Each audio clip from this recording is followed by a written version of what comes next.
Well, good evening, everybody, and welcome to April's caucus meeting as we get ready one day before kind of a longer spring break than we've had in the past. So to our students, I see some smiles there, and to our parents, hopefully some smiles too as well. Thank you, everybody, for joining us this evening. Diving right into some personnel items that are going to be on the agenda for April 11th regularly scheduled board meeting. Excuse me. We have some resignations, unfortunately. We have Katie Cross and Ashley Brown, both at the elementary school, and both some changes with their families that are causing them to resign at the end of this school year. Under employment, we have Olivia Brady, who's going to be joining us next school year as a social studies teacher at the middle school. Lynn Hetrick is starting currently from the position of paraprofessional. And she's started, and we're excited to have Lynn join our team. Chester Holmes has been selected as the assistant board secretary, so thank you. And Michelle Lentz is going to be our custodian at the middle school, starting here shortly. Change of salary to Justina Blood from Master's Step 2 to Master's plus 15. So congratulations to Justina. Successful completion of a 90-day evaluations for Alyssa Massey and Kathleen Van Wy. So congratulations. And we have some STEM Adventure Camp teachers, Roxanne Baskin, Heather Naus, Samantha Leslie, Gwen Anderson, Abby Fisher, and Jeremy Brokos. And some summer camp teachers for our Early Birds kindergarten program, pre-kindergarten program, Dawn Brocious, Sandra Dardis, Becky Moran, Jenna Seaman, Thinba Lee, Cheryl Gross, and Nicole Hall. And that kind of rounds out our items for resignations, leaves, transfers, and employment. Any questions at this time on that item? Hearing none, going into agenda items for the 11th. We have a motion to approve the capital area intermediate units budget. That budget is $15,076.68, and it's the exact same budget that we had from the previous school year. So it's a 0% increase from 22-23 for us, and that has been included in the current projection for our budget for this school year.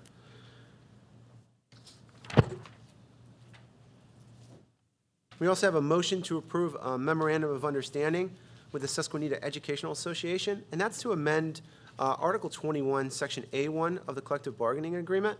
There's some specific language there on page 29 in the Collective Bargaining Agreement that talks about salary schedules or pay schedules. And in there, it is very specific, usually typically around 26 pays. Sometimes what happens is what's called payroll creep, and that happens every 5 years or so, which could linger, and therefore meeting with the association, and I'm thankful for for them coming together to kind of clarify that language a little bit to do bi-monthly pays. And we'll be working on a schedule and be sending that pay schedule out shortly. We have a motion to approve Klasik and Associates, PC, as the new district auditing firm. It's important to note that our auditing firm that we had previous years, relationship with Trout, is no longer doing district audits. So they've got out of that business a little bit. And we're excited about welcoming Klasik and Associates and working with them on the upcoming school year, or working with them on this particular school year's audit. Sorry. Motion to approve Mr. Holmes as the new trustee for the South Central Trust. That's part of our healthcare. So excited to have you provide that input as well. And we have some disposition of items there as well. That's kind of rounding out our agenda items for April 11th. Any questions on items? All right, at this time I'm going to turn it over to Mr. Holmes with a review of some finances. Good evening. March revenue is at 83.1% of projected revenue, and that's compared with 79.73% of projected revenue for the same time period last year. And expenses for through March of 2023 is at 71.58%. And as of last year, at the same time, it was 69.74%. So at this time, I think it's safe to say we're trending in the right direction and Yes. typical projection that we would be at right now currently. So thank you, Mr. Holmes. Any questions for Mr. Holmes? This is his, he just completed his, well, going in the second week already. Yes. All right, so he's a pro. And he's still here after working with you for a week. It was touch and go for a while, but we kept him I only ran him off a couple times, right? Right. All right. So we're excited now to welcome. We see right in front of us. It's definitely dazzling, and I want to learn more about our esports computer project. So, Mr. Fleischer, thank you very much for your hard work, and I mean that sincerely, Mrs. Matosh and Mrs. Kai Barclay, who couldn't be joining us this afternoon or this evening, but thank you very much. Hello. Okay. Okay, thanks a lot. I appreciate the opportunity to come here and speak. Although I will say this, I'm a systems administrator here. I'm a very much behind-the-scenes guy that looks for 99% uptime on the network and server infrastructure, so this is not my forte. I think I had to take public speaking 3 times in college, probably the only class I had to repeat, so I apologize for not being good at this. But so we are starting an esports team here at the school. It's become very big around the world. There's actually soccer stadiums that sell out now for tournaments and events in different countries and here in the United States. So when I got out of school all the way back in 2003, I did have my own computer shops, one in Newport, one in Duncannon, where we built custom-built computers like this here in front of you.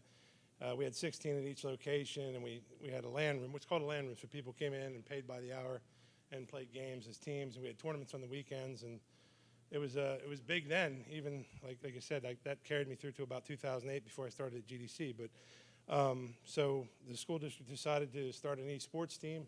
These are 2 of the students here that helped build the computers. I think we had 11 total students working on the computers, groups of 2. I know that doesn't come out mathematically correct, but we had one by himself. But we built 6 of these gaming towers. Christine and I did a lot of research on, technology moves fast. So when I built computers back in 2005, I mean, a lot of things have changed. A lot have stayed the same, but there's certainly improvements in different things. And a lot of the students actually had some experience building, so they were very helpful. I mean, a lot of them had done their own towers and built their own systems. So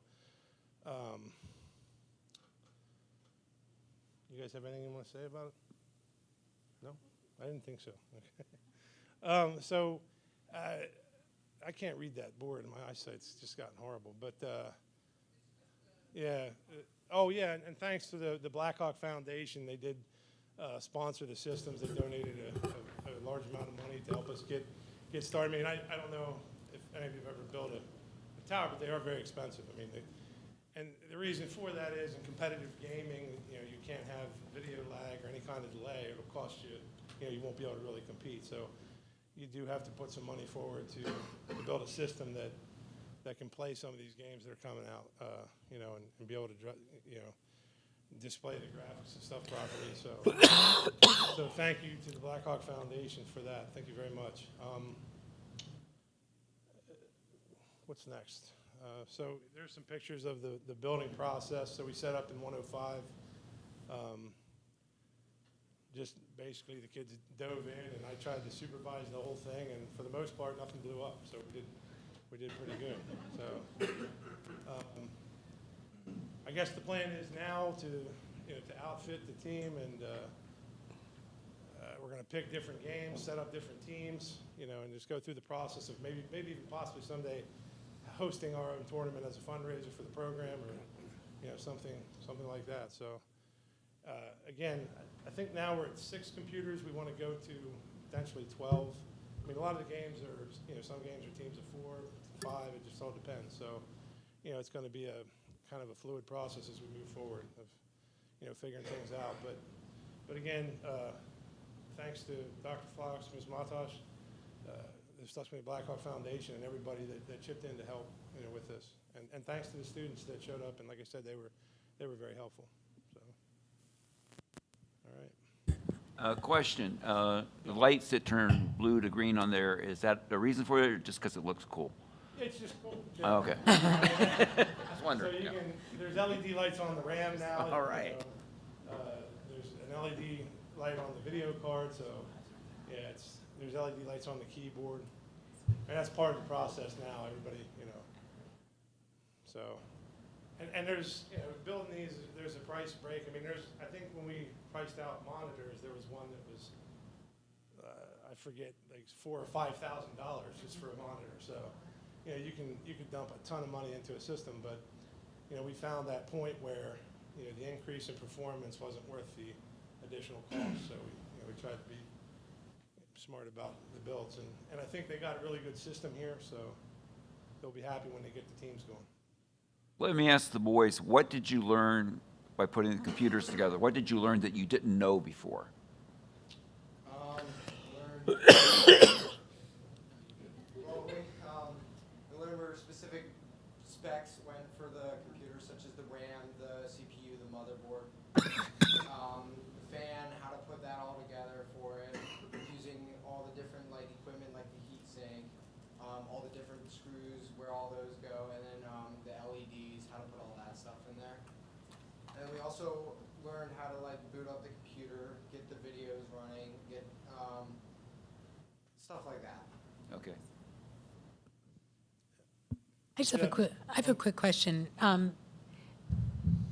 Do you foresee if you get a lot of interest, do you ever will you have to do a tryout for this, or because you're doing these groups of 4, will you be able to accommodate them at different games? That's a good question. Probably. I mean, if there's, like you said, it depends on the level of interest, which I assume will be pretty good. I mean, I think that they'll have a lot of kids interested, and you're right. I mean, you can only have so many. It's just like a baseball team. If Right. 100 kids show up, there has to be a tryout. So, yeah, I would expect that. I can see there being different teams for different games. I mean, obviously, some people will be better in some games than others. And to the point about the parts and pieces, some of the stations, it looked like a hand grenade went off. It's amazing that it all came together. I mean, there's screws everywhere, but, they did a good job. What type of games are you looking at as far as for esports? That's you guys. I mean, Okay. Games like yeah, what are you going to play? I mean, what do you like? specifically what the genre is, or what the game specifically is. Specific games. Overwatch, League of Legends, Fortnite, Rocket League, I think, Valorant. That's all I can remember based off of it. Minecraft, maybe. That's all I can really remember. I know there's a few more, but those are the main ones. I'm better than Hyacin, too. I can beat him. All right. Any other questions? Sounds like maybe a little contest, so we can kind of play it live now. I can't lie. I'm terrible. My kids beat up on me in those games, but I still play. It's fun. Everything bad? Good. All right. Well, thank you so much for coming out and showcasing, sharing. Thank you again to the Blackhawk Foundation for that startup support. Really essential to get this going to where it is right now. Thank you for leading. Thank you for demonstrating and showing how to really construct and build a computer. And these transferable skills are just so vital. When you look at all the communication, and I love seeing those pictures of, while it was messy, learning's messy, right? There's a lot of things that happen. And just that that buy-in, that communication, and that ability to problem solve is excellent. So thank you very much. Thank you. And thank you for coming out. We appreciate it. Thank you.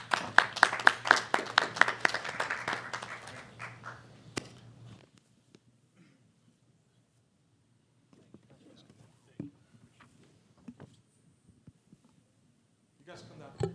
All right, at this time, I'm going to introduce Mr. Ken Ward, Assistant Principal at the middle school, for really taking some time and walking through all of the hard work that our students that competed in the Pennsylvania Junior Academy of Science.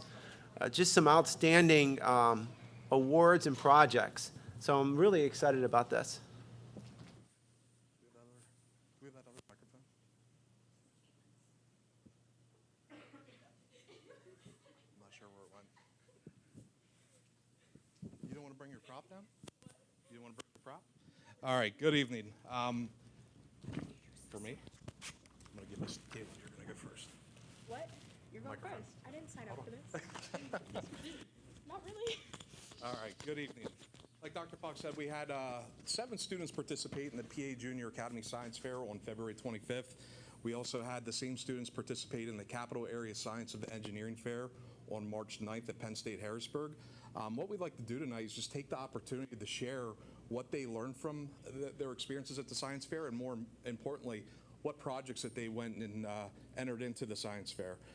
We do have 4 students here tonight out of 7 that participated. There was a little bit of a scheduling conflict, and also Mrs. Johnson, which is the coordinator for this. She's not able to attend tonight, but I know she's listening in tonight. So we're going to start off with Caitlin Washington. Well, actually, let me back up for a minute. So as we work through the slideshow, there's just 2 things I want to point out real quick. The order, you guys all have a sheet, the board members. You have a sheet, but it's not in order from what you're going to see on the PowerPoint. Also, there's 1 student's work that's going to be missing up there, and that's going to be Zoe Snyder.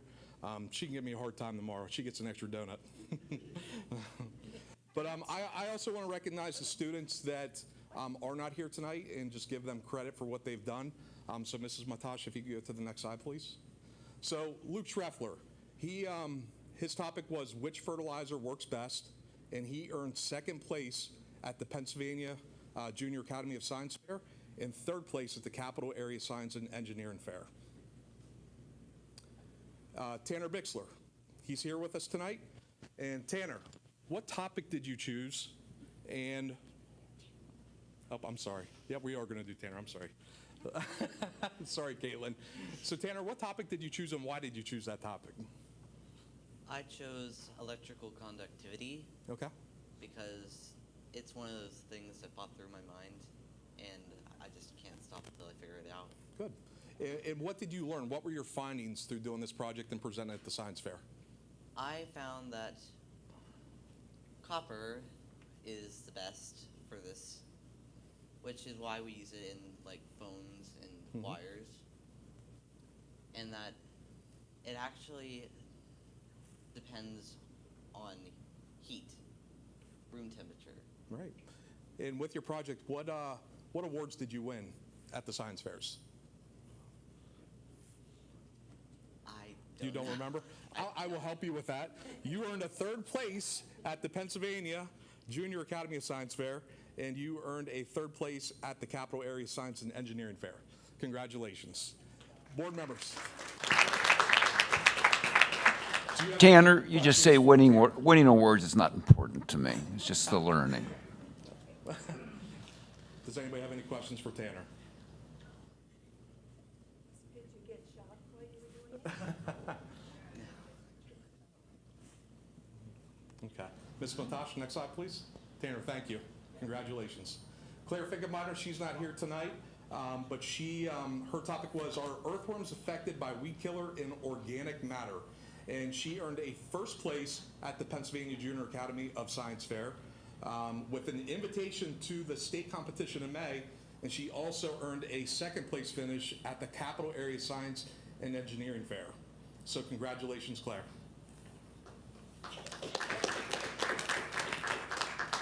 Holden Lear, he's not here as well. His topic was potato battery or lemon battery. He earned a 3rd place at the Capital Area Science and Engineering Fair. Congratulations, Holden. Now, we do not have a slide for her, but we're going to jump to Zoe Snyder. Oh. She can give me a hard time tomorrow. So Zoe, what was your topic, and how did you come up to that topic, or how did you determine that's what you wanted to do? So I decided to do, is there a difference between left and right Twix?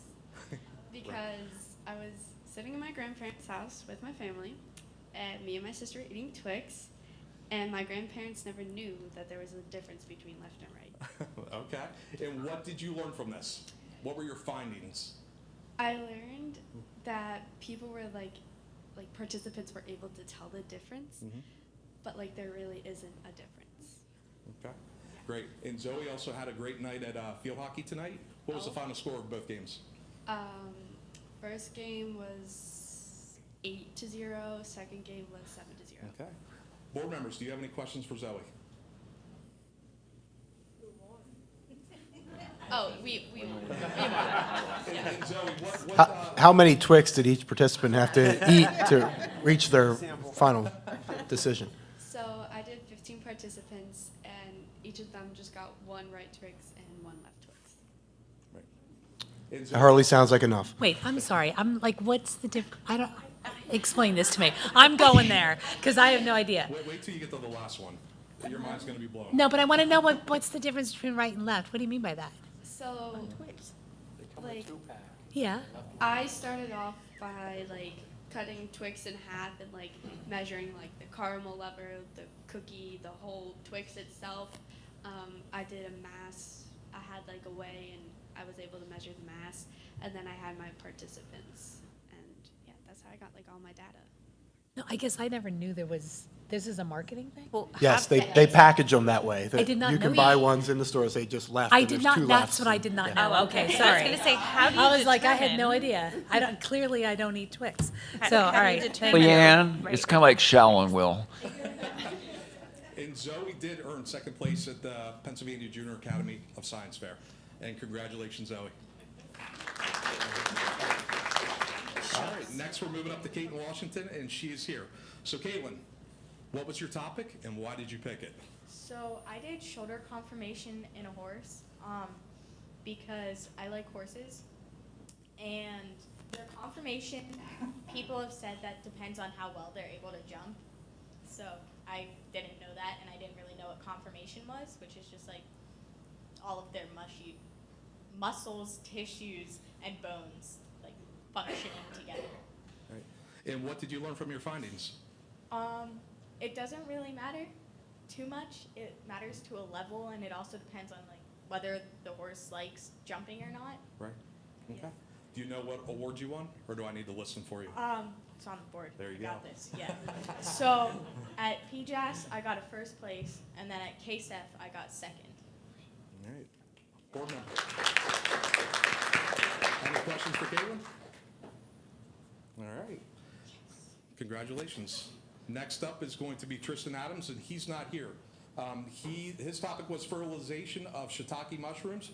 He earned a second place in the Pennsylvania Academy of Science Fair and a first place at the Capital Area Science and Engineering Fair. He is also invited, oh, never mind, that wasn't him, I apologize. He also had a couple special awards. He had high score in the Life Science Junior Division and invited to participate in the Thermo Fisher Scientific Junior Innovator Challenge. When that is, I can't answer that for you. But congratulations, Tristan.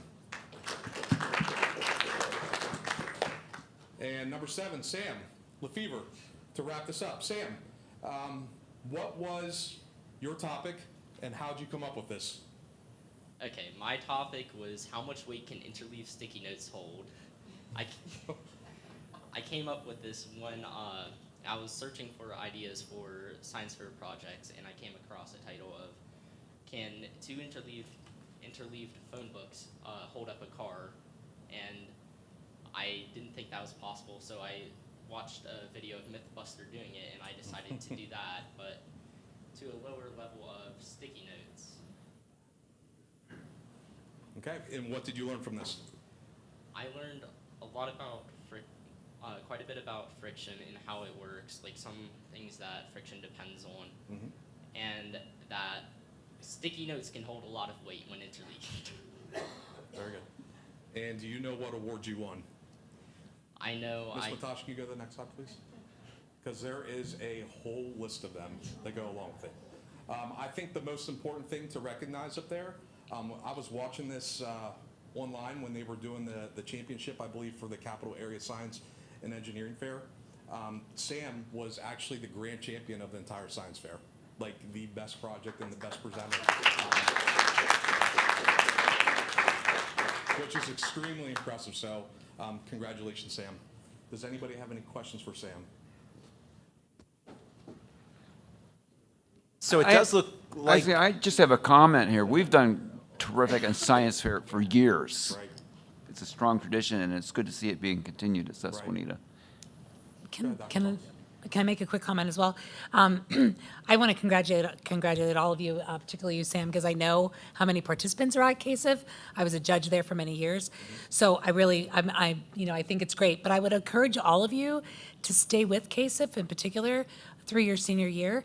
They will give you a very large scholarship to use towards college, over $1,000, and it's based on your participation between now and when you're a senior. So every time you place, every time you do that, you earn points, and those points would then be equated right to a scholarship. And I see Zoe's mouth dropping. It's for real. They give you a lot of money. And so definitely stay with it, and definitely do not do it your senior year, because you only get your scholarship if you participate through senior year. Well, So I really encourage you to continue doing I it. don't want to get Sam robbed or anything, but I think you came home with quite a few monetary prizes, right? Yeah, I think. And they only get bigger in high school. I think upwards So- of $800 Sam came Yeah. home with. $100 exact. There's a lot of monetary awards that are given out, and it's really helpful, especially getting ready for college. So please stay with it. Yep. Ms. Matosh, could you please go to the last slide? So I think that was at Penn State. They just took a group photo. And the next slide, please. So just to wrap this up, a huge thank you to Mrs. Johnson. None of this would be possible without her guidance in working with our students. She does such an amazing job at the middle school.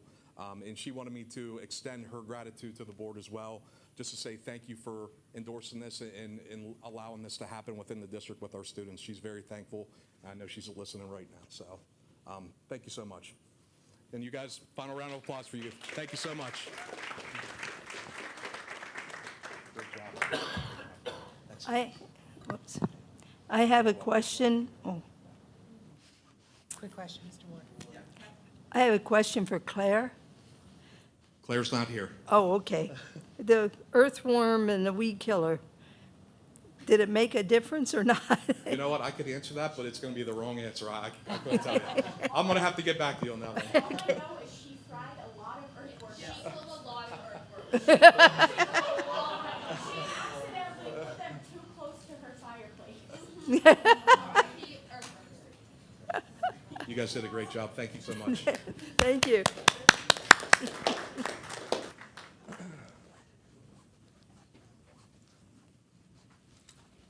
great job. Thank you so much for coming out and showcasing all of your talents and hard work. Up next, we have Mr. Colstock to continue with our feasibility study and to talk about some options based upon our last presentation that he gave, where he talked about in there some of our educational programs, some of the deficiencies. Now taking those elements together and coming up with a multitude of different options that we could take a look at in further study.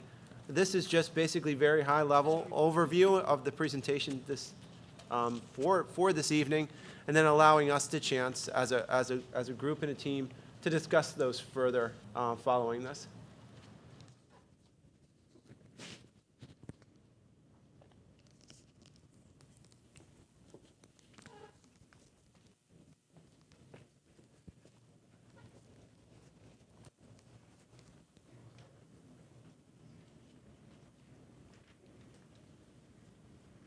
Did you prepare a number? Excuse me? Did you prepare a number? Any dance or? Oh, no. No, I did not.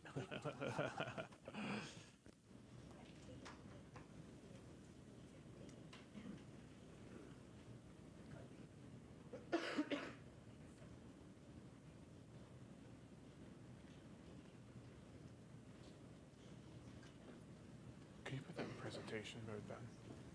All right. That's okay.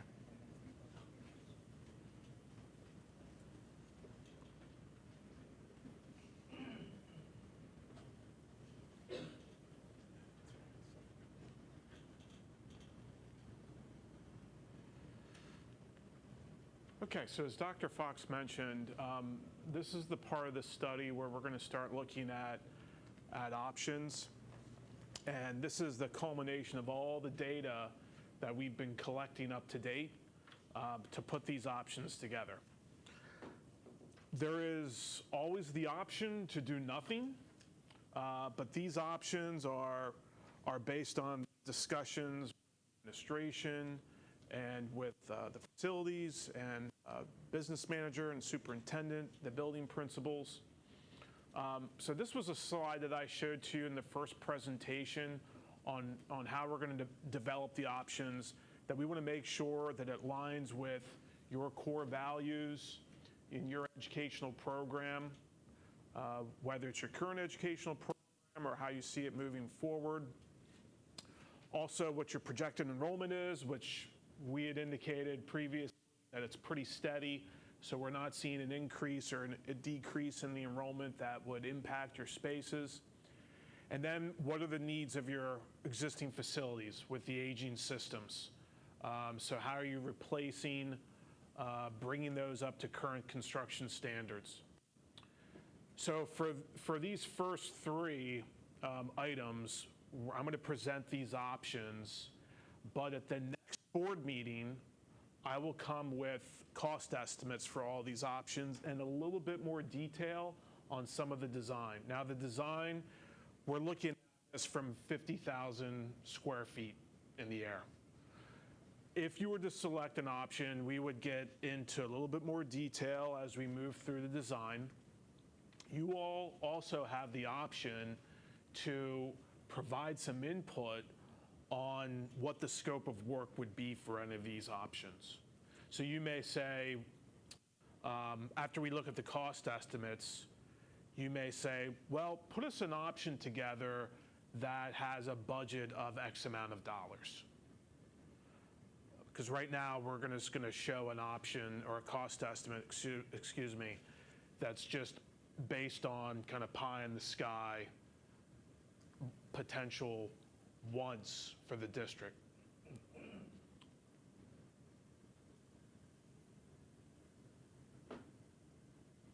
Wants based upon the feasibility study. Right.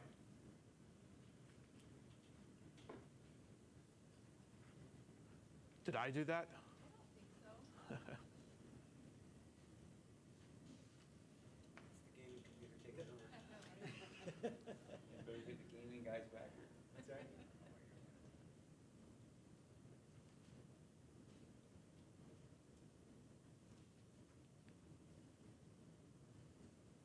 So this was a slide from the last presentation that had noted what some of the educational program, excuse me, 2 presentations ago, some of the educational program deficiencies. So we want to make sure that with the options that we're addressing what some of those ed program deficiencies were. I will say that with the middle school, with discussions with Dr. Fox, we feel that additions on to the middle school is not cost prohibitive. That maybe there is the potential to reorganize some of the spaces within the middle school for some of those needs, but we're looking more at additions to the elementary school and to the high school. So just to clarify, you said additions would be not cost prohibitive in the, meaning what? Because you sound like you're saying 2 different things. Saying that we would not want to do, Additions at the middle school. okay, okay. Yep. So they would be cost prohibitive. Yeah, so Yes. this, this narrative right here, this is, these are descriptions of the different types of construction projects that I'll use some of this language. So I just wanted to review this with you so you understand what I'm talking about. So when we indicate that it's a limited renovation, this is when we're just going to address the existing building system deficiencies. And it's not improvements to the educational program. So this is the building systems, the finishes, painting, doors, windows. If it's a comprehensive renovation, we are looking at all of those deficiencies that I noted, plus improvements to the educational program. And then there's the additions only. That would be if you're typically, that would be if you have those deficiencies that I noted, those ed program deficiencies that you can't carve space out within the existing footprint. So you have to add that space through an addition. And you'll see in the elementary school, we put some additions, an option with additions to address that there are 15, 17 classrooms that don't have natural daylight. And then the additions and renovations is a combo. And then we're also going to look at new building construction as well. And it's good to look at what new construction would be, just so that you can say, what if we were to do a new building? What's the cost? What's the difference between the additions and renovations to the new construction? To say, well, for our district, we don't feel that that dollar amount is worth doing new construction. Or maybe it's so close that you say, well, you know, for an extra $1 million, I'm just throwing a number out, for an extra $10 million, we could have a brand new building. So this is a summary I put together. So option one is the limited renovations, where all you're doing is bringing the buildings up to current construction standards. Now, the way you could potentially package these projects is you could put these out for a public bid in a multi-prime contract that you could have potentially a year and a half, maybe at the most, but a year of construction activities in these schools to address these deficiencies and upgrade all of these systems. There's also the option that you could do these through capital improvement projects. So we want to limit the disturbance to the student and not interrupt the delivery of instruction. So we're going to package these projects as summer work. And then this is going to take potentially 5 years, 10 years. You could also package these where you can combine bid them, that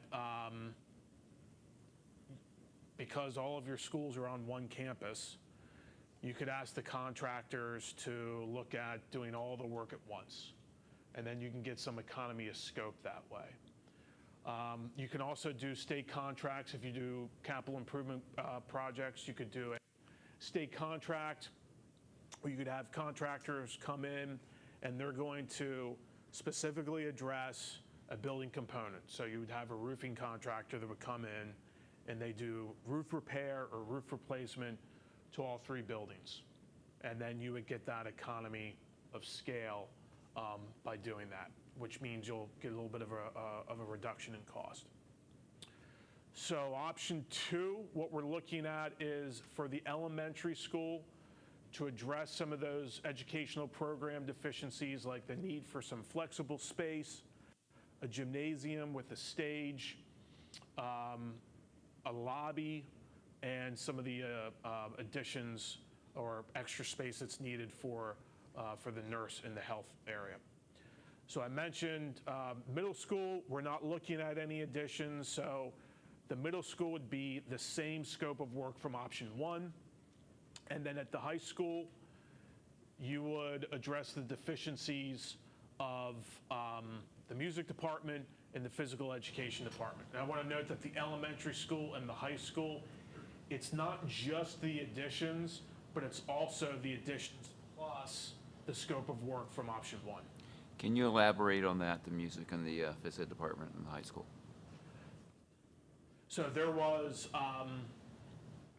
were some musical department and drama department storage needs at the high school. And also the weight room did not have the desired adjacency of being by the physical education department. And in addition to that, students need to exit the high school to go out into the weight room. Yes. So how can we solve all of those issues? Sorry.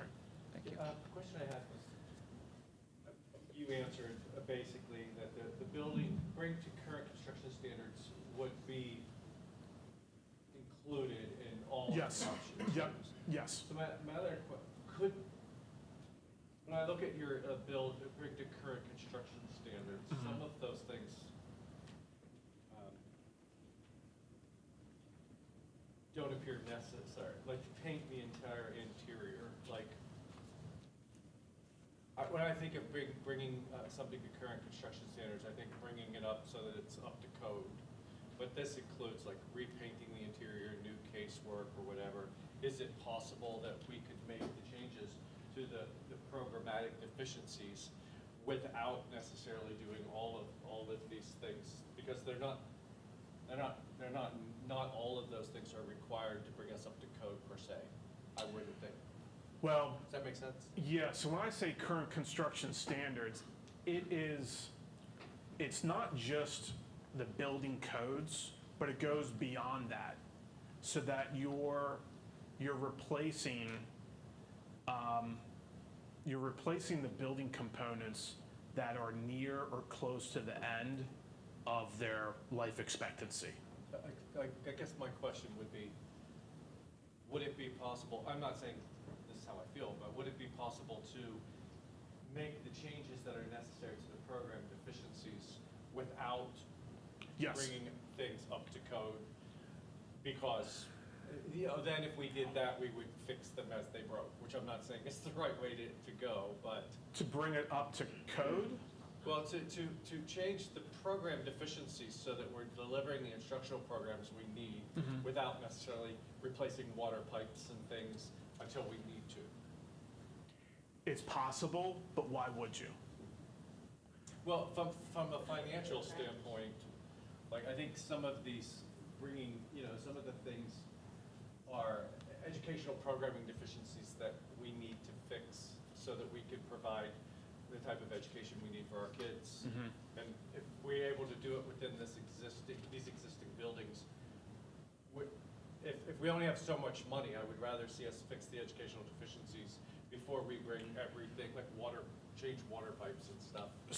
So my advice to you as your architect is that some of those existing building deficiencies, you need to address those, and in particular, when we had the discussion about the domestic water, because those are the types of systems, if they fail, then you can potentially have a disruption to the educational instruction.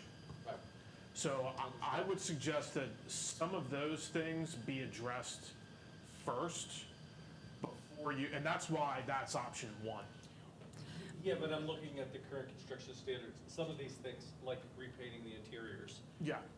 that is not gonna, we're not gonna have to close the whole building down because the paint chipped. You know what I mean? You could, yes, you could scale back what's included in option one. Right. To potentially just say, you know what, we're just gonna do HVAC systems, plumbing systems. There's really not that much of a need for electrical system improvements, but you could have that scope of work be more MEP based than general construction. Is that, without making too much work, could that be part of the cost analysis as well? As like another option where we address the educational deficiencies and bring up to standard what is absolutely required for that standard? Yeah. Or alternatively, maybe that this doesn't work, but when you do the cost analysis, can we see them, for lack of a better word, à la carted out? Well, the way Does that, yeah, like, the way that the estimate will be built, we talked a little bit about this, I think, at the last meeting, is we're not going to have a menu, well, the HVAC is this, or the HVAC system is this, and the piping for the domestic water is this, and the booster pumps are this. But we will have a breakout of each trade. So we'll have a general construction number, then we'll have an HVAC number, estimate, and then a plumbing and an electrical. Now, sometimes when we'll look at this kind of all in, because let's just say that say there are some, if you were to do some just the HVAC work, okay? You'll potentially have some general construction work that would have to go along with that. But you'll have a breakout of all in what each of those trades would be. And if you wanted to kind of narrow it down, you'll be able to see, okay, well, these are the MEP costs for option one. But at the next meeting, you know, I'll put those estimates together, and then, you know, you kind of think a little bit more about the potential scope of work, and then you can say, well, can you do an option 1A or 1B just to kind of include these items instead? Yeah, Again, that's what, I guess another, the way I'm looking at this, I would rather see the nurse's suite be made the appropriate size before we resurface all the floors. You know, I'd rather have a nice nurse's suite and have crappy floors throughout the building, as opposed to have really nice floors throughout the building and not be able to afford to bring the nurse's suite up. So as far as a priority, this is just me speaking, as far as prioritization is concerned, I would rather see those types of deficiencies brought up in the code first, Well- if there is a pecking order, so to speak. well, and but I think that let's just hear what he has to say. We don't know any of the costs yet. So I think this is more the next meeting when we actually know the costs. You know, then we'll see, well, we need to scale all of these back, or we need to scale some of these back, but right now, we don't know the cost at all. Well, that's why So he needs to have but he needs to have a starting point, and he's just explaining to us what the starting points are. And if, when we hear the cost, we don't like the starting point, then I think we make those changes. Because everything, remember, when you do everything as a package, everything is going to be bundled together. And that's why you can't give a la carte pricing. So someone's going to come in with a price to do A, B, C, and D. But if you take out D, it may end up being more expensive because you're not doing the whole price.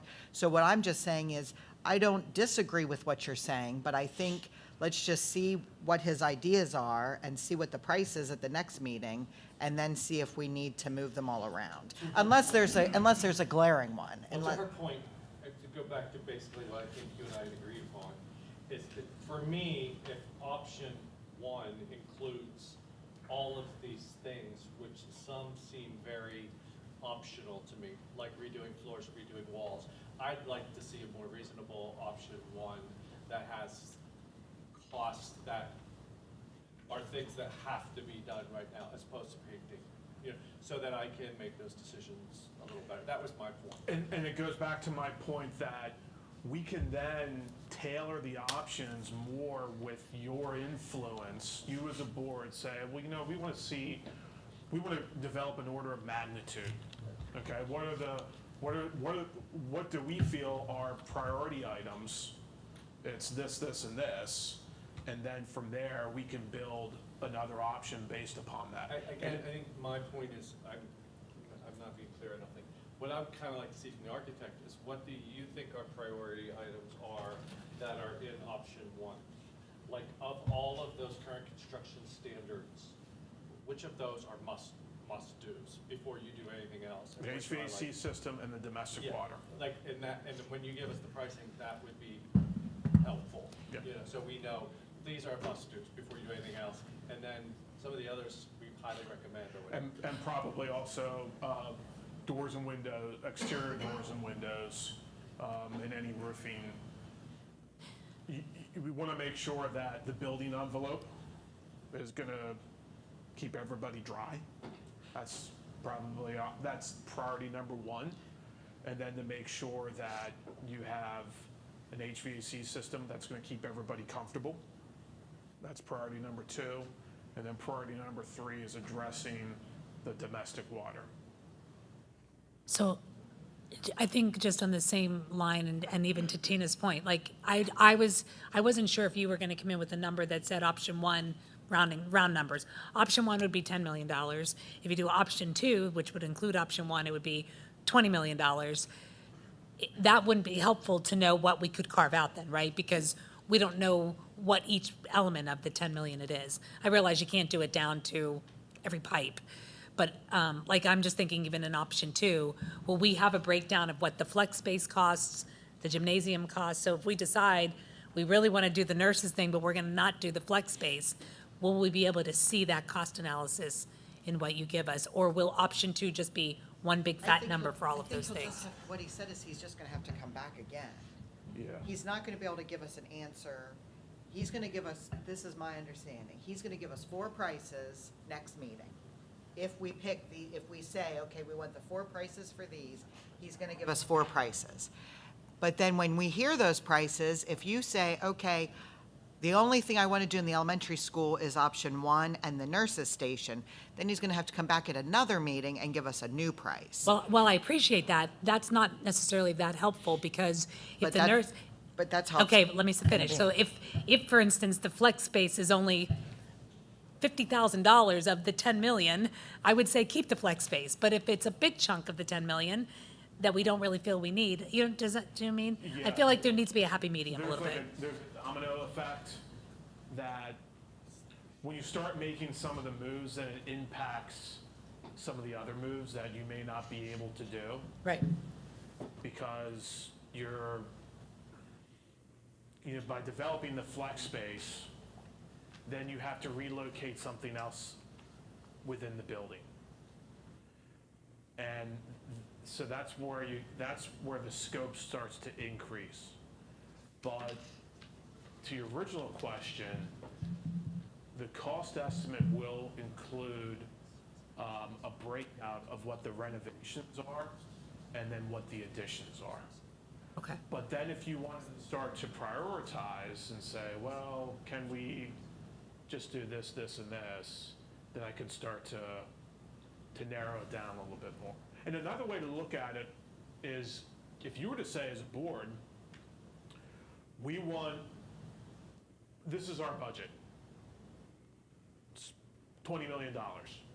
Tell us what we can get for $20 million. We'll develop a little bit of an order of magnitude. What can we include in that project? That's another way, that would be another way to define what that scope of work would be. Yeah, absolutely. That I think is what I was getting to. Yeah. Like, It's when you go to buy a car. This is my budget. What can I get? but I guess the reason why I was asking that originally, because option 1 is to bring everything up to current construction standards, which whatever. To me, at my first glance, that implies this has to be done to bring it up to current, which is not, it doesn't all have to be painted. You don't need floors.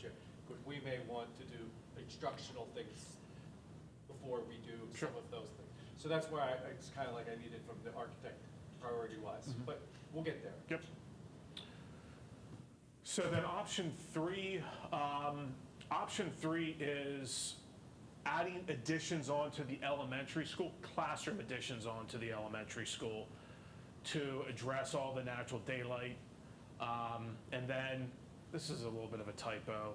So in option 3, the middle school would be the same as option 1 and option 2, and then the high school would be the same as option 2. And then for option 4, this would be if you were to vacate the existing elementary school and then build a new elementary school. In our opinion, we feel that the elementary school was the one that needed the most attention based upon the age of the systems, just the condition of the building, and the overall layout of the building as well.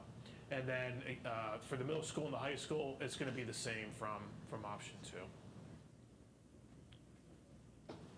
Okay, so this is just to bring it to current construction standards, meaning all those deficiencies in that last presentation that we gave, that you're going to address all of the aging finishes, HVAC system deficiencies, the electrical, some of the electrical items, which there wasn't a lot, as I mentioned, the plumbing as well, new doors and frames and windows. This does not, it's not everything, but these are some of these are some of the highlighted items from that previous presentation. And again, if you were to do these as capital improvement projects, you could break each one of these out. That you could say, okay, this summer we're gonna do the roof. This summer we're doing the doors and the windows. That is an option.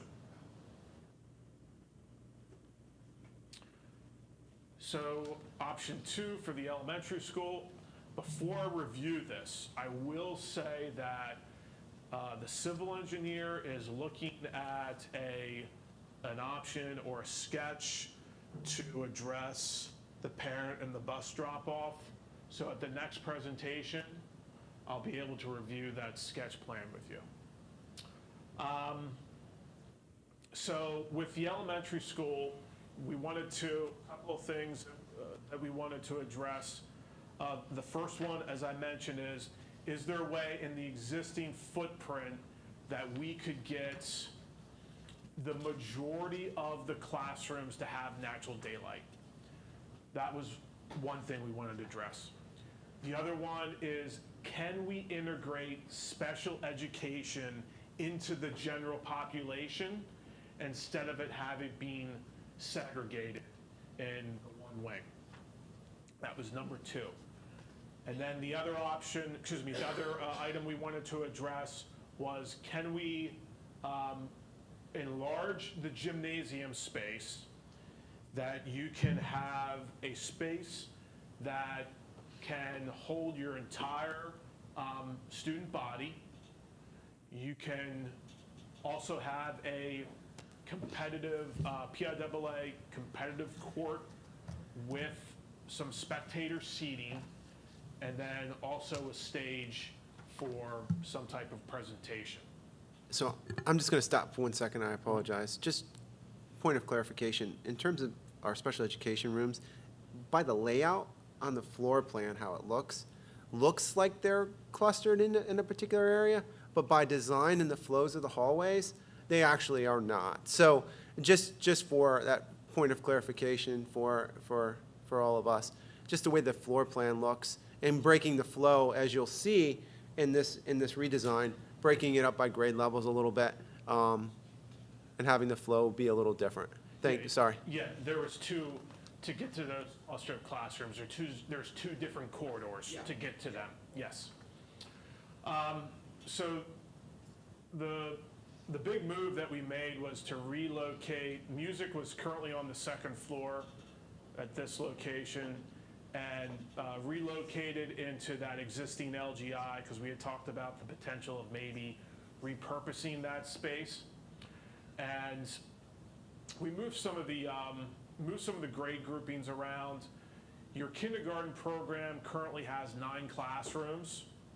So there are some support spaces in this area and this area that we would renovate those spaces to be a classroom, and by doing that, we could group all of the kindergarten classrooms in this pod or this wing, and then we would keep 1st grade over in this wing, and then move 2nd grade to this wing, and then we would relocate these 2 classrooms along this corridor, and then you could open this up to that flexible collaborative area. On the 1st floor, one of the things that we're looking at is when you approach the building,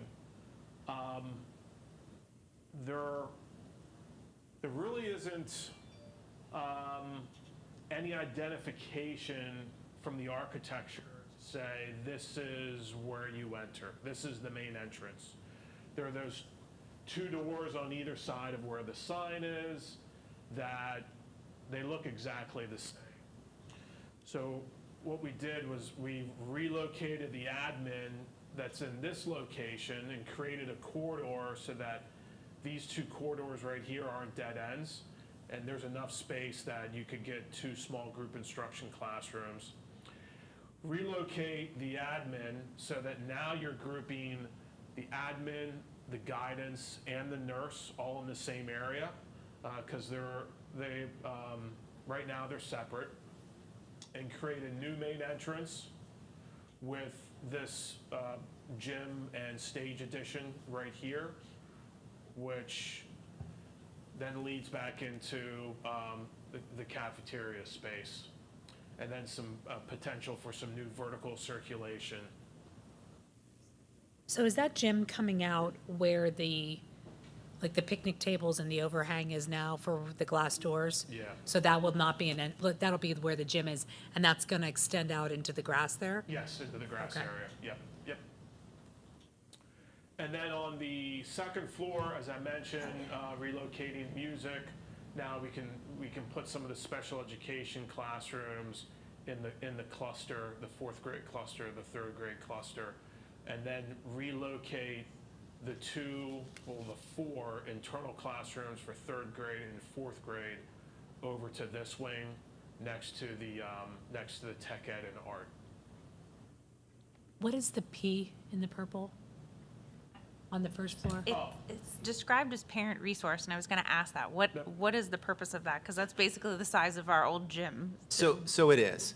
And Field gym. we have currently right now, our precious little angels do the before and after school program. We have partnerships with other providers. So kind of giving a space that can kind of be a community room, a parent resource center, using it as multi-purpose kind of area as well. So not removing it, but just kind of repurposing it for a multitude of different things. Yeah. And one of the other things that Dr. Fox and I had talked about is you have the potential that if you were to select this option, that this lobby edition and the whole gym edition, we could potentially do that as an alternate, meaning do the design for it, put it out to bid, see what the cost is, and then you could decide, yeah, we think it's within our budget, let's go ahead and do the addition. If not, there is the option to keep the gym at that location. In its existing location, excuse me. So just going back to my question before, when you come in next time Yep. with that number, we won't have a number that's sort of carved out what that gym is, because that's, you're saying is not something that's not going to impact anything else. That's something I can separate. Like, if there are things like that, I think that might be Because helpful. so when I said, it's the new additions and the renovations, I will put those in separate line items. So this whole addition will be under, what's the cost estimate Yeah. for those new additions? So That would that's be how it helpful. That would be helpful. Yep. Would it, I'm sorry, Yep, go ahead. would it be possible for like the second floor schoolrooms that have no natural light to put skylights over them? It is possible, but I would advise against that. Not with a flat roof. because of- Well, just because of the potential for, do you have any skylights in in any of the buildings right now? Other than the one that's right here. Other than the one that's right here in the elementary school, I can't think of any others. There's one in the middle school down by the cafeteria. It is possible that we could do that, but sometimes that ends up becoming a maintenance issue. Yeah. That elementary school gym, if you're gonna make it PIAA sized, does it have locker rooms, officials' rooms, exit doors? I don't see any of that in that Yeah, so plan. this is very conceptual in nature. Right, like It's not additional even bathrooms schematic, it's because just you're gonna have conceptual. actual competitions there. So there is, we did add some public restrooms. We did not add lockers, but we added space for PE storage, maybe even a PE office, and then also for a drama or music storage as well.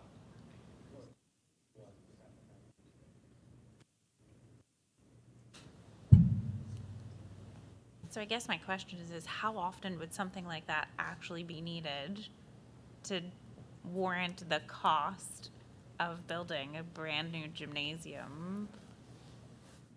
Yeah, that's a really good question, and that's something we can take a look at the cost versus benefit, analysis. And again, this is just really kind of a design thinking based upon what we don't have. And I don't look at it necessarily as a gymnasium per se.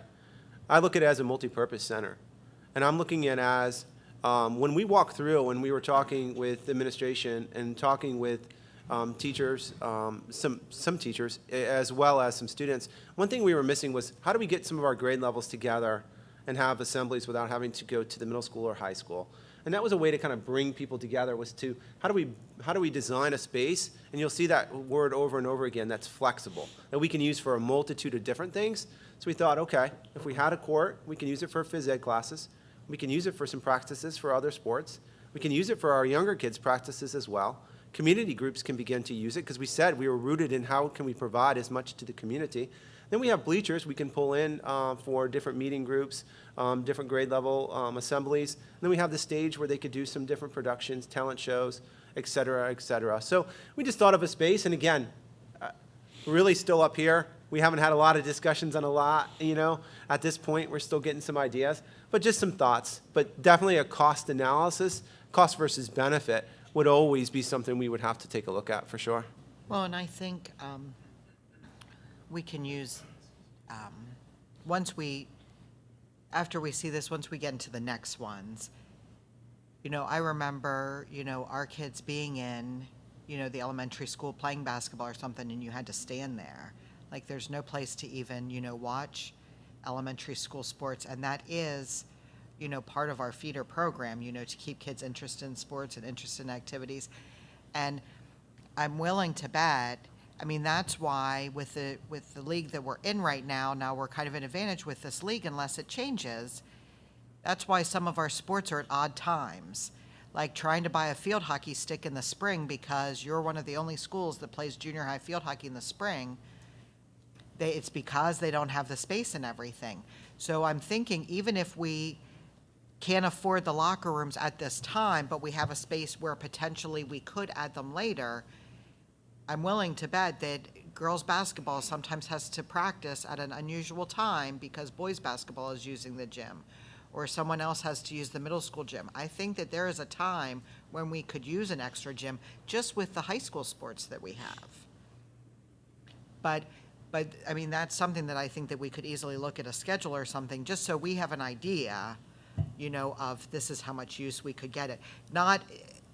But I like all the other ideas as well, is being able to use it as, because there's nothing there to do presentations or anything at this school. Yeah, that's what it was really rooted in. But you'll see at the high school when we get to that part, there are some things that we could maybe modify, and they were added that may not be. So being on one campus has its advantages. So we're not building another auditorium. We have one beautiful auditorium. So those types of things, I think, can all be shifted, and the power of being on one campus plays into certain things. And it's pretty common practice with the elementary schools that we design that in the gymnasium space, as Dr. Fox mentioned, it is a multi-purpose room. So we're designing them with a sound system. We're designing them with projectors, projection screens, so that you can have that assembly in there. And then to your point, again, with the additions, we were just kind of looking at more of kind of the bare bones, but it is possible you could just come off of where these toilets are for a locker room.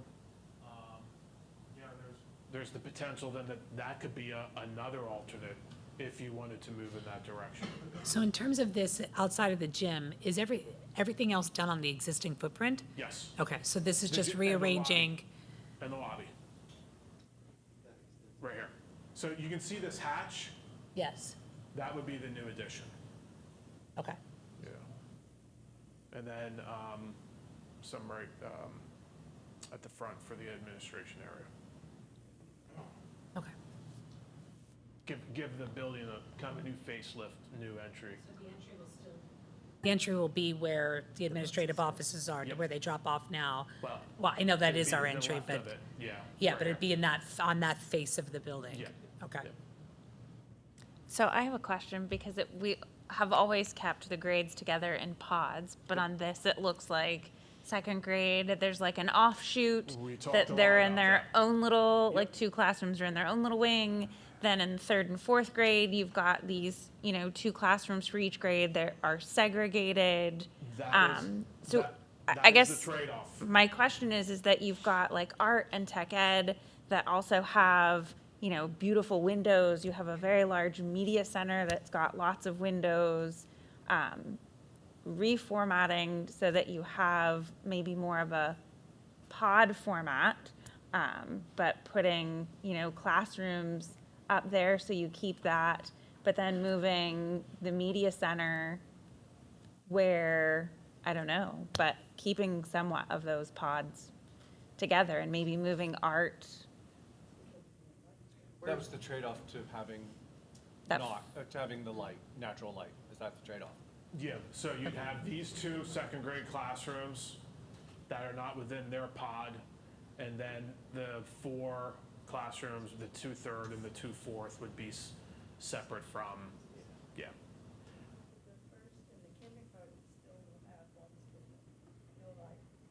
Yes, and then you would have these 2 kindergarten classrooms, these 2 first grade, and there's a couple others as well. But this was the best effort that we could, yeah.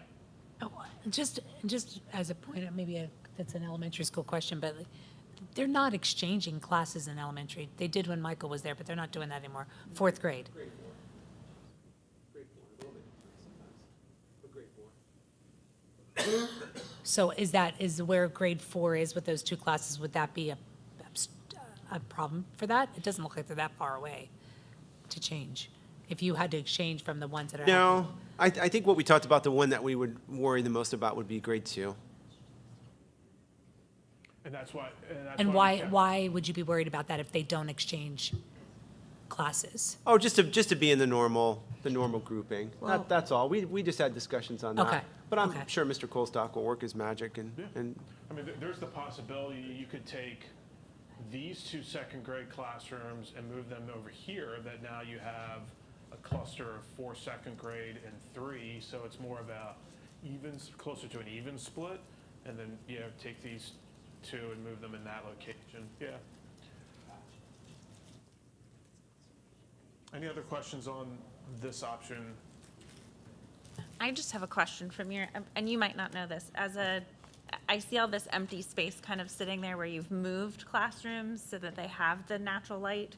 So how often does that space actually get used? Because elementary schools, like the students are always supervised. No, So it's not like in high school or middle school that they might have some free time to go out and sit in it on their own and do free work. I mean, literally they are with their teacher all the time, either in their classroom or transitioning, you know, to the next class. So what would that space actually be used for? That's where we would collaborate with the faculty and design it how they think it would be best used. And every district is different. I was showing Dr. Fox some examples of our work of those types of flex spaces. I just actually was on a building tour of a local building that we weren't even the architects for. That was an elementary school that had spaces like this. So there is, what that district did, there's potential you could put some type of half-high wall in here that you could use for storage and cubbies. And there's maybe even the potential to put some little storage rooms in here and maybe even have a sink and a wet area. And you would furnish this with a variety of furniture, of whether it's loose seating or tables and chairs. And so really it comes down to however a teacher wants to use it. And you may have teachers within the same grade grouping that want to use it differently. But it's a flexible space. It maybe has some technology, whether it's a projector and a screen, but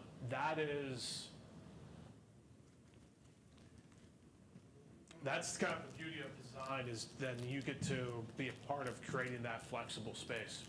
So one of the things we've seen already in the elementary school when we walk through and spend some time down there is we see a lot of times a lot of para support or specialist support in the hallways too. So just kind of grabbing a student, maybe touching base with that student in the hallway at a table, and giving a little bit more room to be able to do that in that area where they don't necessarily have to go around. And it's a little more private, but you don't have to necessarily traverse all the way around because you only have X amount of time. So the more time that you have doing what you're intended to do, specifically instructionally, the more valuable that time is.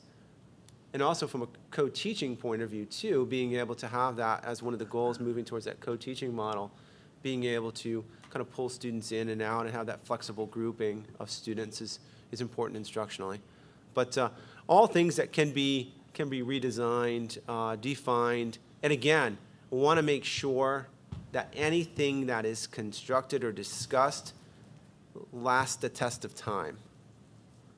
That can be used not just in year 4, but in year 34. Well, maybe 24, but 34 would be great.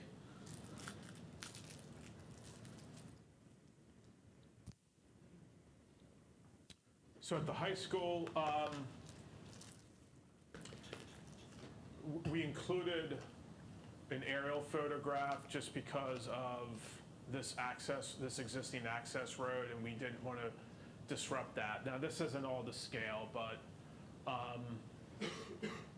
the move that we made over here was we extended this corridor so that now you could access this space, which is currently the weight room, and we are suggesting that you would dedicate that space to the drama department and the music department or band.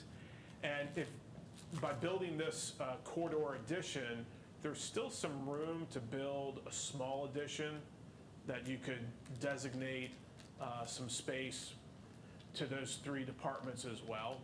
And then depending on, there's a little bit of a grade level change right here, so you'd need stairs and a ramp. But there's a potential there's a little bit of a dock there right now.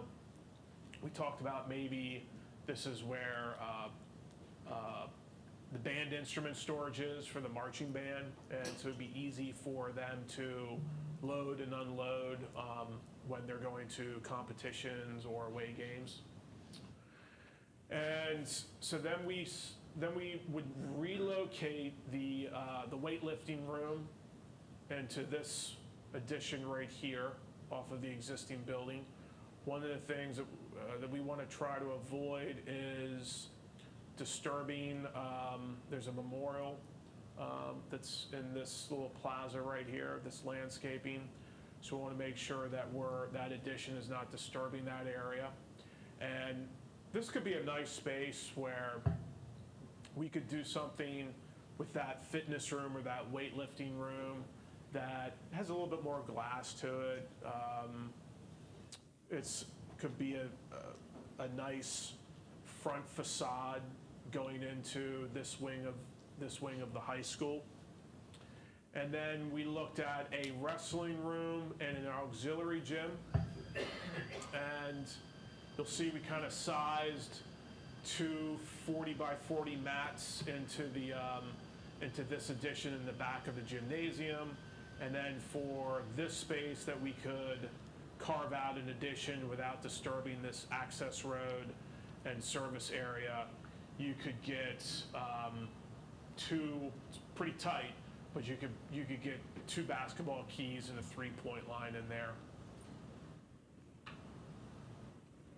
Any questions on this? What's this here now? What would that be? That would, that is a whoops. Yeah, we didn't, Dr. Fox, we didn't really talk about what we could relocate that, or. No, but I got a couple ideas Yeah. we can talk about. I think it would be, to me, that would be a great area that has 2 doors, could be kind of contained, and that could be a changing area for the dramatic arts as well. What area is that? That's the old gym, the wrestling room, Oh, okay. the auxiliary gym. Why can't it stay an auxiliary gym and then we have a backup gym? Because we're Could getting a new stay. backup Because gym. because they need it for the music department.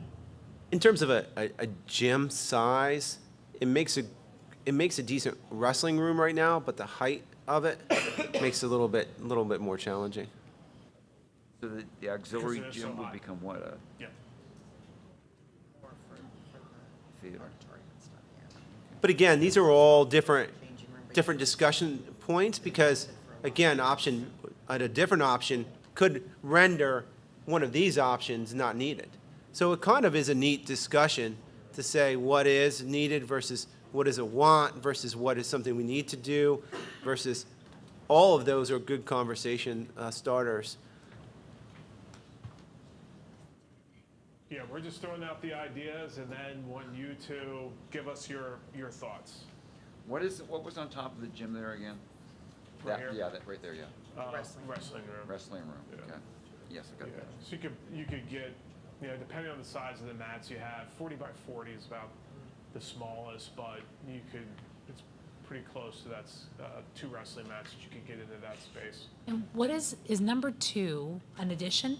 Yes. And what So would that be the hatched area. what would be the purpose of that?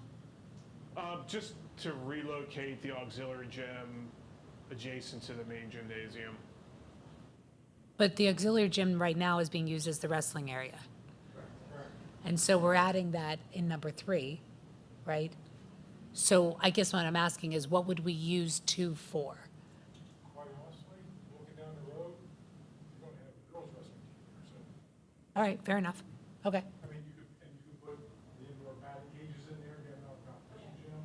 Yeah, that's, I just wondered, yeah, that makes sense, Oh, there's a lot. He was mentioned about basketball, the 2 key thing, I was like, okay, but now That's that just makes to more. show Yeah, the I get it, size yeah, and stuff. yeah. To give you a reference.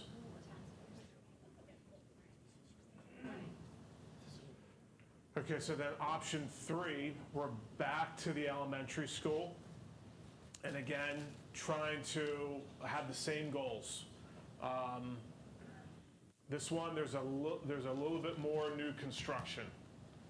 So you can see that we're now adding 2 classrooms on each floor to relocate the ones that don't have natural daylight. You can see these 2 right here, these 2 right here, these 2 right here. There is not enough room to add the 2 classrooms onto this pod because of how close it would be to the media center. So you would have the 4th grade pod would be 1st floor and 2nd floor. And then because your educational program for kindergarten has 9 classrooms, we relocated 2 of them in this wing right here. And then you can see that opens up the collaborative space outside of the pods, outside of the grade level groupings. We relocated music, same as we did in that option 2. Then we took the art and the STEM room and relocated it adjacent to the makerspace room and the computer lab. So it has that little bit of that desired adjacency between those 4 programs. And then did something a little different. Rather than build on the gym addition, what we were proposing is keeping these 3 classrooms right here and the existing mechanical room, but then everything to the left of that, demolish it. And then this new multi-purpose space with the stage, and then a new lobby, and then a new administration area.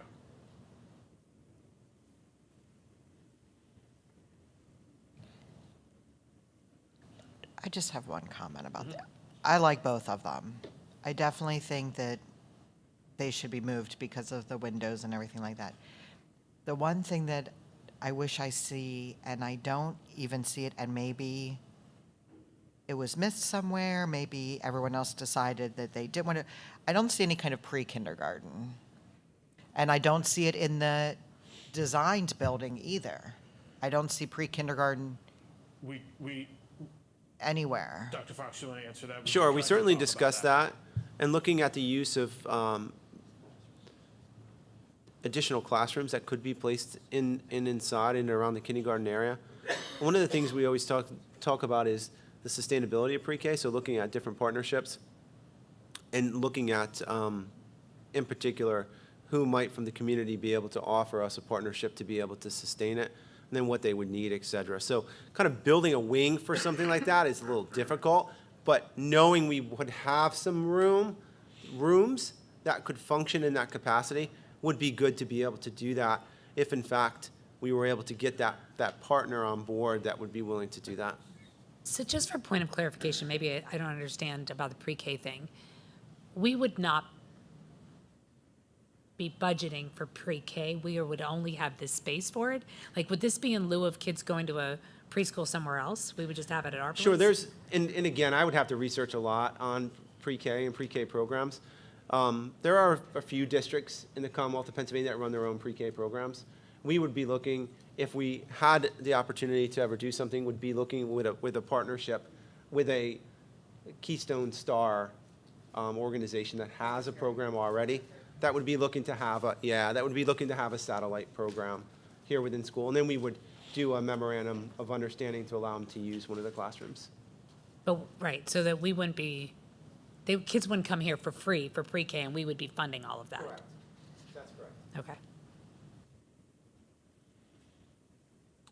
Any comments or questions on this option?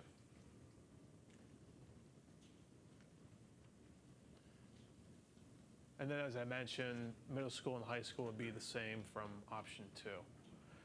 So then for the new elementary school, so we don't put together a design for the new elementary school, okay?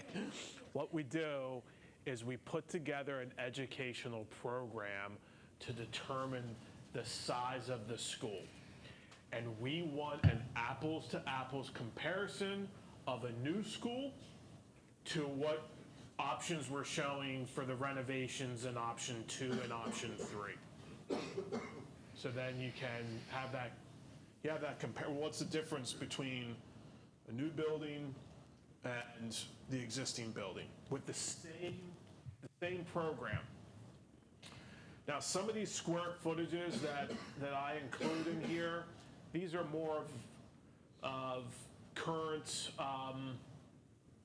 practices, some state guidelines, but see the grade level cohort, special education, some of the other programs, and then art, music, and all the support spaces as well. And the way that this was kind of sized is we also looked at your current enrollment and then your 5-year projection, added 10% onto that 5-year projection to come to this exercise is determined the capacity of the school, because this option doesn't have as many of general classrooms as the existing. I think there's maybe a difference of 2 or 3, but adding 10% on for potential future growth, remembering that you never want the school to be at 100% capacity, so you have that utilization that you want to operate at 90% capacity, so that adds on another 10%.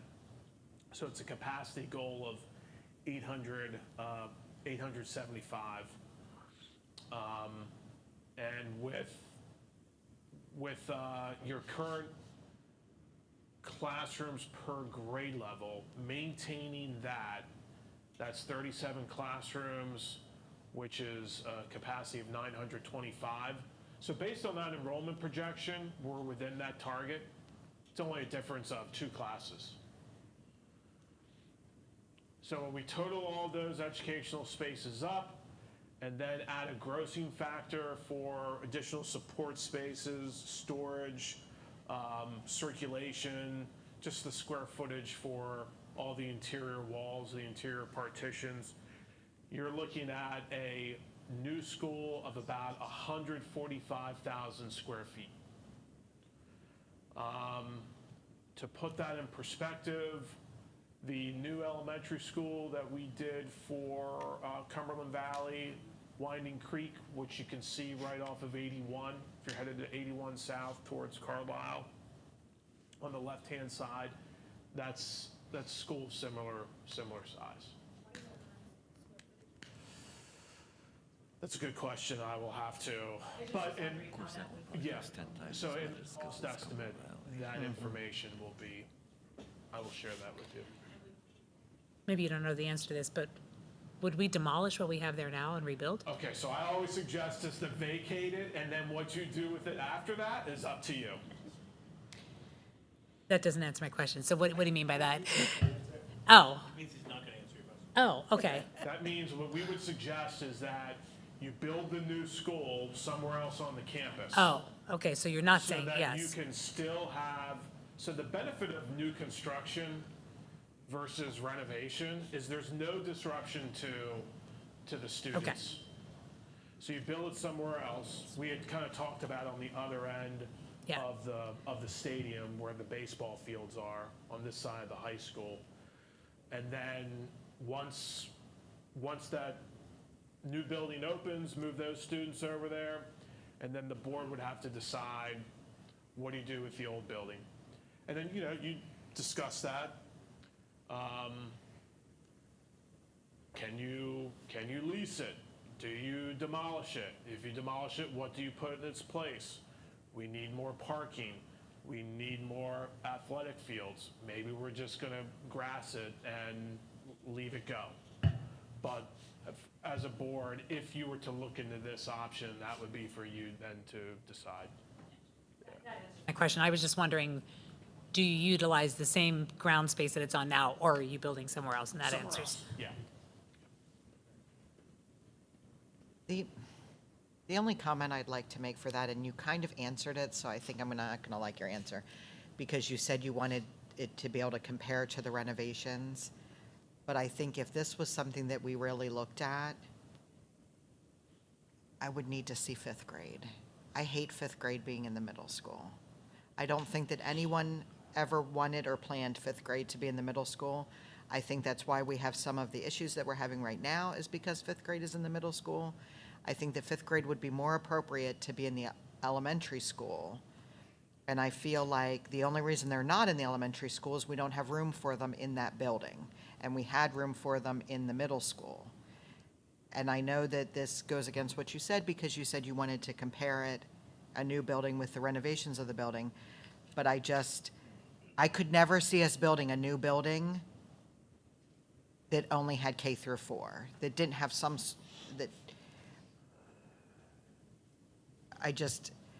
like if we split it up and we said, okay, we're gonna have the current elementary school with these modifications and have fewer grades, and then have another building that's gonna have 3rd, 4th, and 5th, or something like that. I just don't see this as a great option for us, because it still only gives us a building with K through 4, and I feel like if we would be losing out on an opportunity to finally move 5th grade, and we wouldn't be doing it. I think that's certainly a really good discussion for all of us to have as well. And you make a good point about making sure it's not just added into its current footprint because of the size already of the elementary school. That would even make it even that much bigger. But how do you maybe transform into 2 smaller buildings within a building, but still use some of the common cafeterias, which is where a lot of the costs, certainly, I'll speak for you, right? Where some of the costs could come from, but being able to use those common areas. That's certainly something we could always discuss as a group, depending on which direction, if any, that we want to do. And I just want to, as Mr. Colstock's done a great job of presenting a lot of information, this, to anybody who's listening, does not mean, A, we're building a new building, B, that we're doing major renovations tomorrow, C, that we are transforming everything and anything at this point.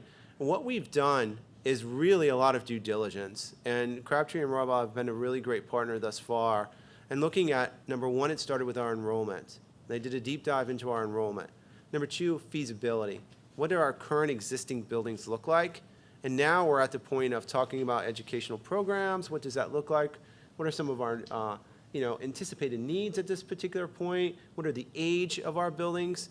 And then from here, talking about some next steps and getting some costs. And then for us to kind of recollect and see what other information do we want? What other needs may we have? And what other options do we want to look at? And then from this point, then it becomes a lot of discussion and a lot of different directional points that we can take. So for anybody, this does not mean automatically that anything is occurring at this time. Oh, absolutely. And I think it all ties back to, and I think that this was something that, you know, we kind of talked about because of other things going on, but this is really something that we needed to do, and a lot of schools need to do now, because the issue is we're not the only option anymore. It's not, well, you come to Susquenita because you live in Susquenita School District, and we see that, and we're going to talk about that even more for the next couple months as we do the budget on how much money that we're losing. And it makes me sad when I look and see that we go from 9 kindergarten classrooms to 7 first grade classrooms and realize that we lose a lot of those kids to cyber, and then we're worried, and we're worried about, and trust me, and if you are only listening to this part of the meeting, we are all worried about every single penny that goes into any decision that we make. But we have to start looking at, because if a mom comes in and says, well, you look into the kindergarten hallway and the paint's coming off and the floors are dirty, I'm going to send my kid to this other school, whether it be a charter school or a cyber school or something else that I can get for free. We have to be someplace that people want to send their kids to now, because we're not the only option. And I think that doing something like this is good, whether we make any changes or we make no changes or all the changes. We need to look at these things and say, what can we be doing, whether it's based on his advice or just giving us a look again at these schools, because why is that dropping? It's dropping because those kids are going cyber. And what do we do to bring them back here? Thank you so much for all that. Yep. So in May, I'll come back with cost estimates. Then in June, Dr. Fox and I talked about for the board, for you to have a little bit of time to deliberate and discuss.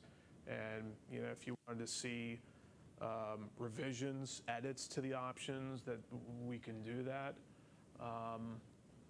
Give you a little bit of time to think about it, and then we would come back after that to review that with you.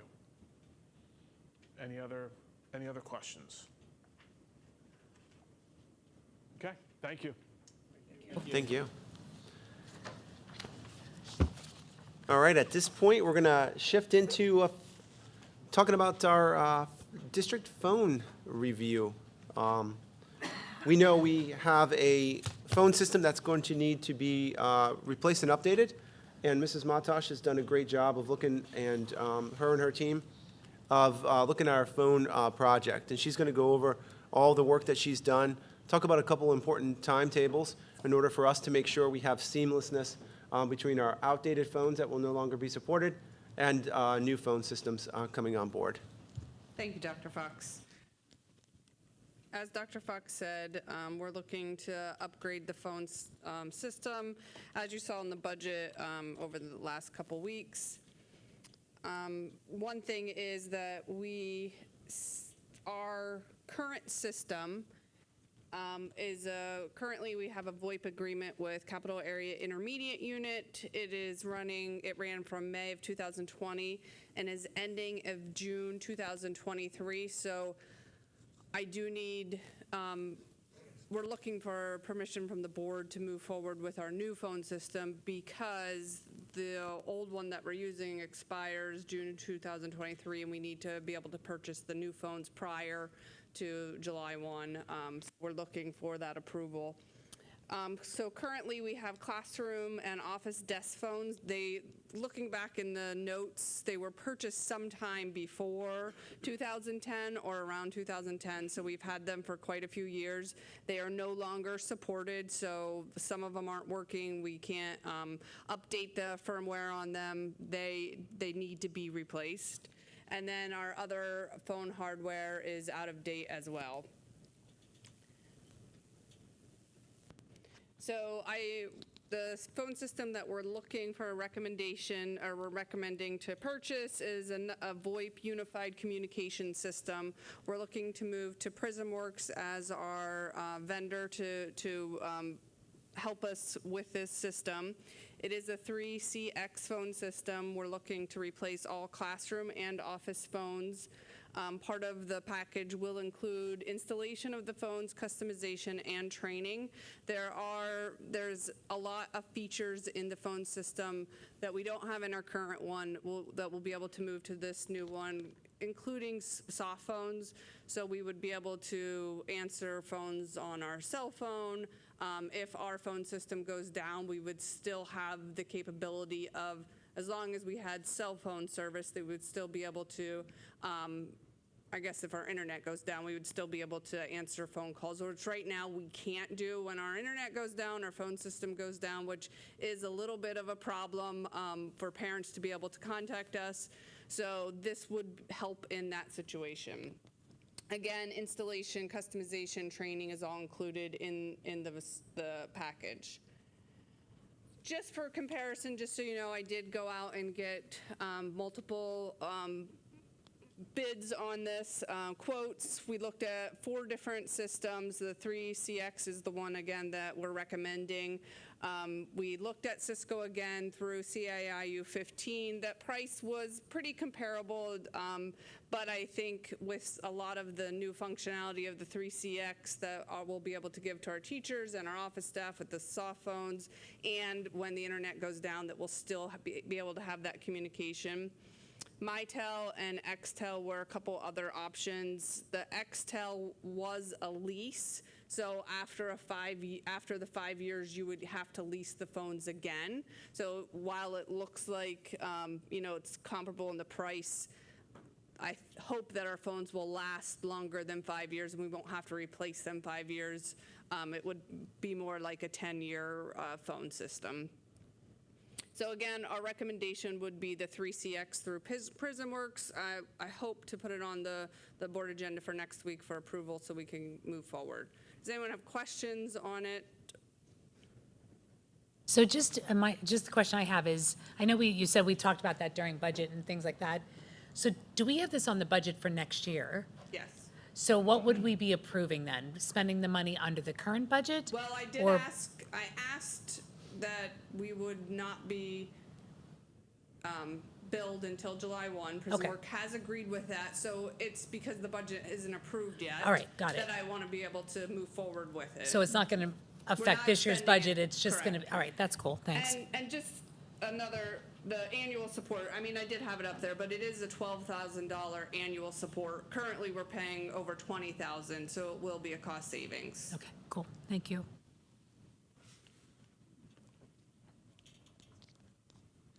Thank you.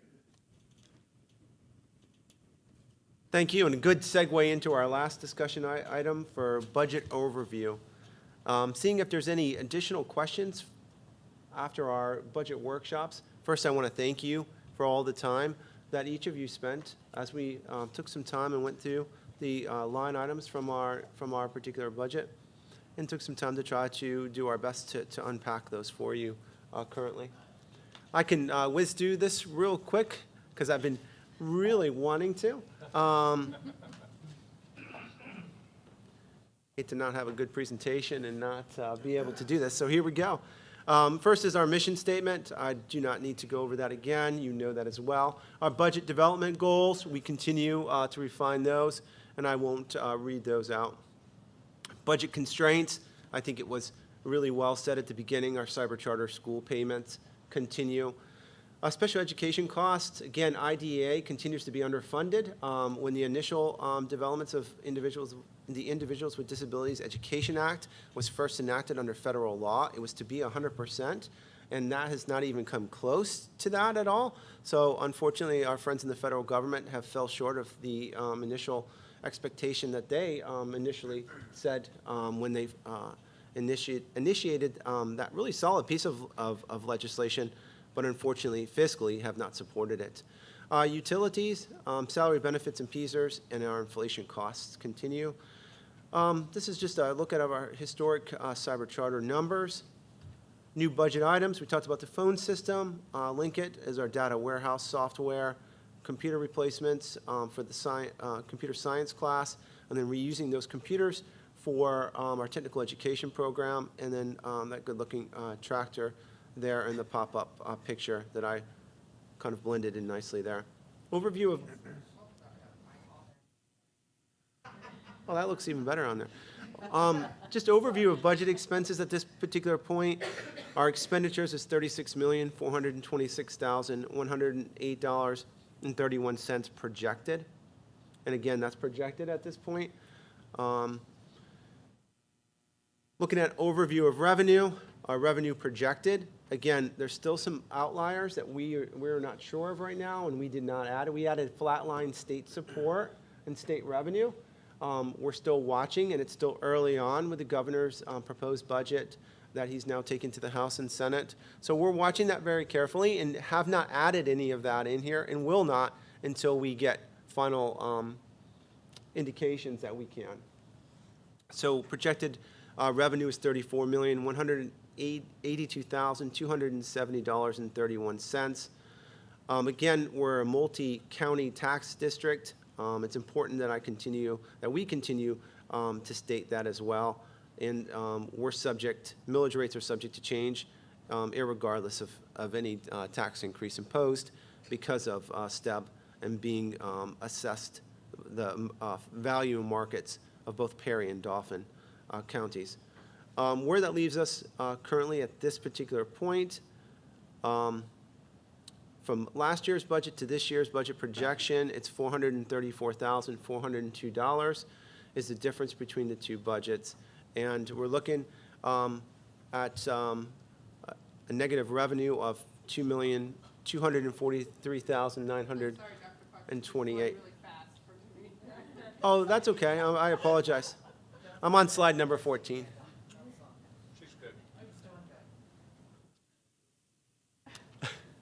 So that's where we are at this particular point, and I'll ask if there are any questions.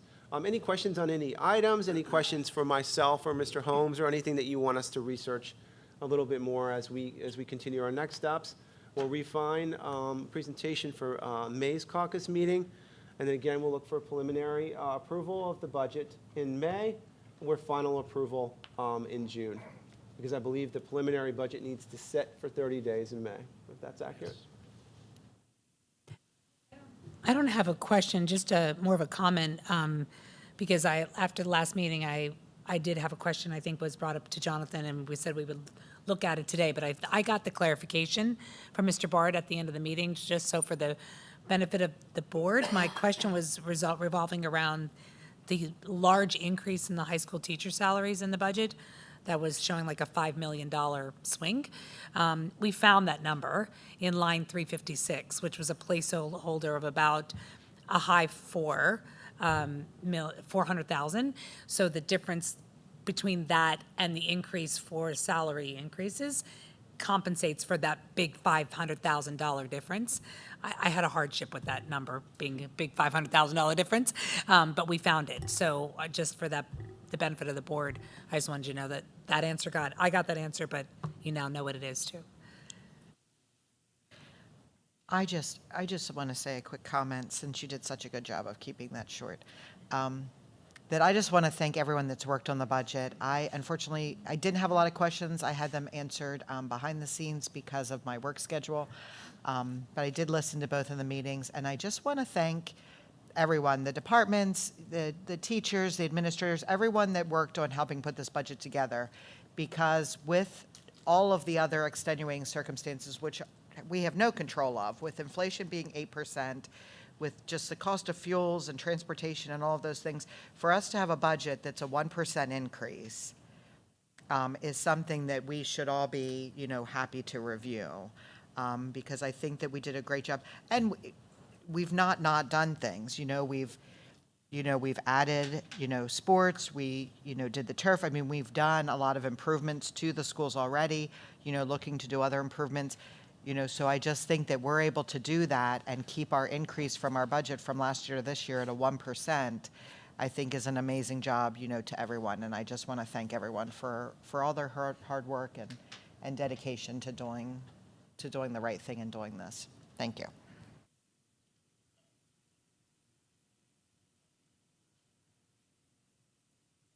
All right, everybody. First, have a great spring break. I'll see everybody back here Tuesday, April 11th. Have a great one. Thank you so much.